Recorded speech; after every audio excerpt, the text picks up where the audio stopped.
Milling Through History presents the Passover. What is the Passover? Well, this is a major Jewish holiday which commemorates the Israelites' departure from Egypt after God inflicted numerous plagues upon Pharaoh and his people.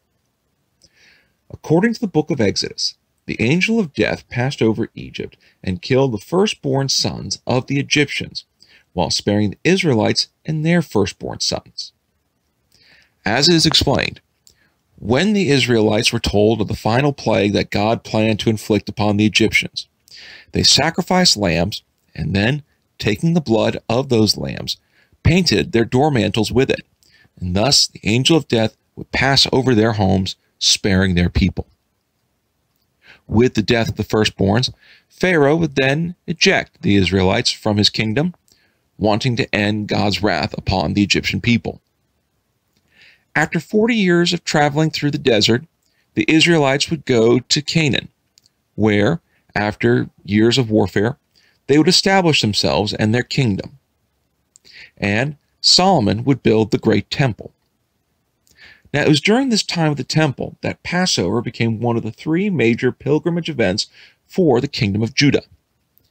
Throughout the entire kingdom, Jews would flock to Jerusalem to make sacrifices and say prayers at the temple. During the lifetime of Jesus, it was the Passover event that brought him to Jerusalem, and while there, the first time Jesus and his disciples would celebrate together would be an event referred to as the Last Supper. Now, the celebration of Passover is rather unique, as Reformed Jews will only celebrate for 7 days, while Orthodox Jews will celebrate for 8 days. But while there is a 1-day difference, a great amount of preparation is done to get ready for the event. It begins with a thorough cleaning of the house. Following this, all leavened breads must be removed. Any crumbs from leavened food must be found, collected, and placed into a garbage bag, along with a feather and a palm. And then the family would repeat the following: all leaven I have not seen or removed, or that I don't know about, is hereby null and void, and ownerless, as the dust of the earth. Once this has been said, the garbage bag is burned. The firstborn males of the house must fast for the day before Passover. No leavened breads should be eaten, and on the first or last day of Passover, no work should be done. Now, synonymous to Passover is that of the matzah bread, which is unleavened bread eaten in commemoration of the flight of the Israelites from Egypt. Storytelling is a major part of the feast, occurring during the Seder meal. Stories oftentimes told is that of the Israelites' departure from Egypt, thus to commemorate an event which occurred over 3,000 years ago.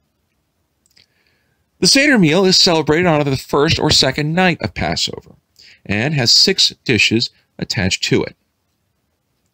The first dish is the maror, which are bitter herbs to signify the suffering of the Jewish people. The second dish is the karpas, vegetables dipped in salt water to represent the tears of the Israelites during slavery. Chazaret, another bitter vegetable used in the same manner as the maror. The charoset is a mixture of apples, nuts, spices, and wine to represent the bricks and mortar the slaves used while in captivity. The zeroah is shank bone, which symbolizes the sacrificial biblical lamb. And the bitzra is roasted egg, which symbolizes sacrifice during biblical times. Now, the only way to truly understand and appreciate the Seder is to experience it.